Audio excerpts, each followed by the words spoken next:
very pleased to be here with Darren Walker. I want to start with something from your blog. You wrote recently that the murders of George Floyd, Breonna Taylor, Ahmaud Arbery, Tony McDade are, quote, the result of generations of inhumane treatment, oppression, racism, and injustice in America. So this might sound very basic, but to ground our conversation, what's the role for philanthropy to play in affecting change? And particularly in this moment, obviously it's more complicated than giving money and solving a problem. How does this work? Well, I think for a social justice philanthropy, Justin, we have a role to lift up the root causes of many of the problems that philanthropy seeks to address. And there is a difference between social justice philanthropy and philanthropy. Philanthropy is rooted in an idea, really most notably codified by Andrew Carnegie, John D. Rockefeller in their writings about charity and generosity. Social justice philanthropy is rooted in the words of Martin Luther King Jr. In 1968, he wrote the following about philanthropy. Philanthropy is commendable, but it should not allow the philanthropist to overlook the economic injustice which makes philanthropy necessary. So we are interested in issues of justice because we believe that justice will help us solve the problems in our society. And when I look at this tragic week, I am heartbroken. I'm heartbroken for George Floyd's family and his little girl. I am heartbroken for America. Until last week, there were two African-American men whose names resonated around the globe.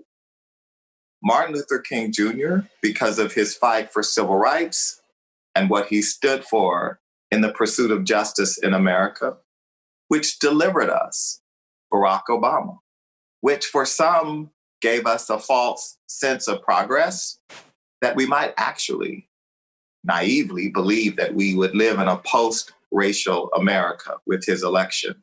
And now we add a third Black man's name that resonates around the world, George Floyd. And George Floyd's name and his death also tell a story about America. And that is why my heart is broken, because I love my country, but I am heartbroken. But I also know that for many of us, his murder was simply an extension of centuries of abuse and injustice in this country at the hands of white supremacy. I am heartbroken because America's standing in the world has taken a blow from which we may never be able to fully recover. An American tragedy that did not have to happen, but it did. And my hope, as I listened to his daughter yesterday say that my father's life is going to make a difference, I believe her. And I think we have to honor those words and ensure that this time we do not allow the old playbook by white institutions and white leaders. That playbook is very straightforward, and it's been used time and time again in a crisis in the Black community when white leaders are confronted with that. The first thing you do is issue a statement. Then the leader gets a group of African Americans on a conference call and apologizes and says that things are going to be better. And then the organization, if it's a corporation or a wealthy person, they give a grant to the UNCF or the Urban League or pick your organization. And then they go back to business as usual. I am hopeful because I believe that many white hearts are broken in this country. I believe that many white people are deeply, profoundly wounded by what they witnessed. And so hopefully this time we won't do what we've done in the past, and we will take seriously and fully engage in the work of building a more just America.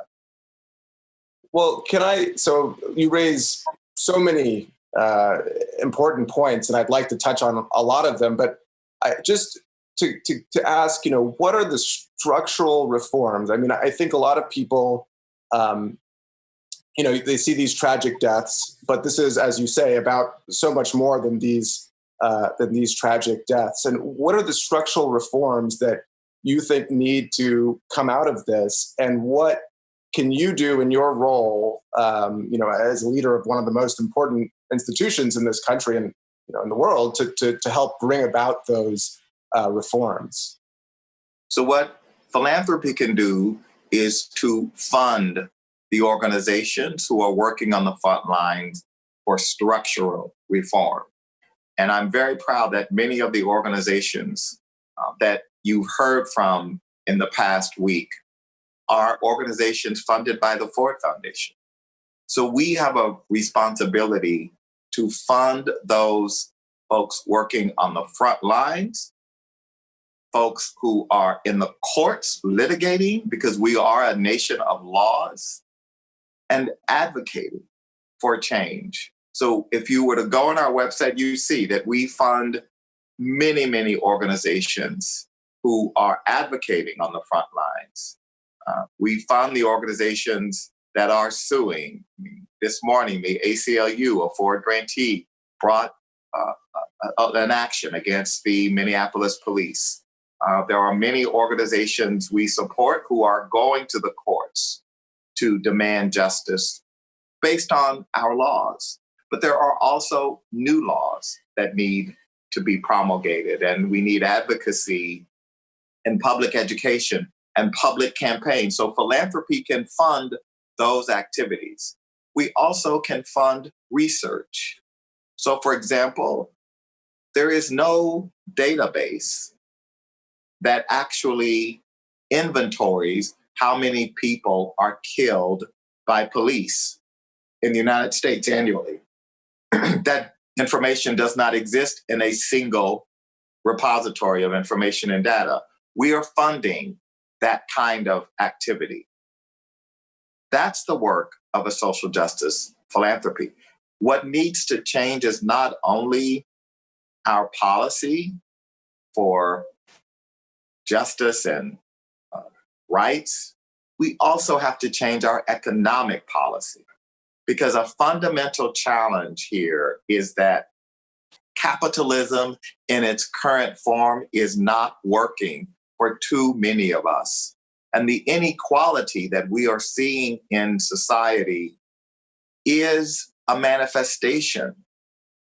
What we're seeing on the streets, what we're seeing among the protests. Yes, you see the most vibrant, racially, generationally diverse group of protesters ever. And they are protesting George Floyd's death, but they are also protesting the fact that they are a generation burdened by student debt. They are a generation that can't possibly think about purchasing a home, and that they are ensnared in this system of capitalism that has benefited people like me with assets, who have savings, who have financial security. Our privilege in this economy has been compounded, while those who don't have assets, those who are trying and striving, are feeling that they are left farther and farther behind because they are being left farther and farther behind because the wages of the average worker, the wages that are paid to young college graduates, has not kept up. And so we have seen this pulling apart of our society economically. That intersects with race and our historic realities of racial discrimination. And it creates this cauldron. And we're seeing that cauldron boiling over today in the streets of America. Yeah, absolutely. It's a good segue to what I want to ask next. In your book, From Generosity to Justice, you acknowledge some of the recent critiques of philanthropy, and you say, quote, "The enterprise is both a product and a beneficiary of a system that needs reform." I'm curious whether this moment is going to push you to have difficult conversations with donors, with partners, with people who might be, saying that Black Lives Matter, that might be donating to the Ford Foundation, but at the same time are really reliant on this system that you say really needs to change. So are you having these difficult conversations? Absolutely. And let me just clarify, because we are very fortunate. The Ford Foundation does not raise donations. We have a $13 billion endowment that is the residual trust of Henry Ford's original gift. So that gives us some security, Justin. So we are not worried that we're going to offend a donor. I should say, but you do have partners, and yes. I'm absolutely right, and my apologies, but you do have partners work with other entities that I think I don't need to get into specifics, but there have been critiques of others that the Ford Foundation and others partner with. So sorry for that. No need for an apology, because you're absolutely right. There are many partners and other foundations who may not agree and are reluctant. One of the things you probably hear a lot that I hear, Justin, is diversity, equity, and inclusion. Everybody's doing DEI and diversity. I am sick of diversity, because diversity has been trivialized. And I'm curious if we're going to see if equity is now trivialized. Because if we're to really take this seriously, we are going to have to recognize that equity demands that we prioritize the needs and aspirations of those communities who have historically been left out. And we have partners who are very challenged. And I would say that there are some corporations very challenged because there are views that the role of the CEO is not to partner with Ford Foundation on justice, but to keep focused on making your widgets and designing and developing your products for your customers. We need to do that. But the private sector has a responsibility to act now, because the economic circumstance in this country, which the private sector is a manifestation of and influences through its influence of policies that govern and regulate them, have produced the economy that we now have. That economy has to be reformed. We have to think about ways that get at fundamental issues of capital allocation. How much of an enterprise's capital is going to workers? How much of it is going to executives and shareholders? How much of it is going to the communities where they do business? We have to have some fundamental questions, because that allocation of an enterprise's capital is way off tilt. And we are seeing that in our streets today. Right. I've heard you speak about your story growing up in Texas with a single mother, benefiting from Head Start, from Pell Grants, but then of course going on to be a very successful lawyer, a very successful investment banker, and now the head of the Ford Foundation. I'm curious whether this moment concerns you, that stories like yours might not be possible in this country anymore, or at least much more challenging. And also, what would you say to young people who might not be so optimistic about their future. I should say young Black people, young people of color, but especially Black people who might be concerned about their future given this moment? Well, I think young Black people have a right to be concerned about their future. When I was a boy in 1965 in Ames, Texas, and the woman walked up to the porch of our little shotgun shack and told my mother about the Head Start program, invited me to be in the first class in the summer of 1965, I felt like all throughout my boyhood and as I went to college, in spite of dealing with racism and homophobia and all the things that I encountered, I always felt like my country was cheering me on. I always felt like I had the wind at my back in this country. I do not feel today that if I were a young Black boy in the Bronx or still in Ames, Texas, that I would feel as I looked around America that my country was cheering me on. I never thought about the cost of college being a barrier to higher education. I went to good public schools. I never thought about the barriers that young people today have to think about. I certainly was aware that I couldn't engage in any infractions. I mean, I remember once when my very privileged white suite mate in college, who literally grew marijuana in his room, he said something like his parents were coming and he needed to move his pot plants to the other room. And I said, you can't put that in my room, because if that is in my room and I am actually, it will be a different outcome for me than it would be if that is in your room. And so, and because I was so sensitized to what would be my reality as a young, low-income Black student relative to his privileged trust fund, grow pot in your room, sort of expectation of what the system would be like if he got caught. So we are all, as Black folks in this country, I think, sensitized to our reality. And I think young people today are cynical about their prospects.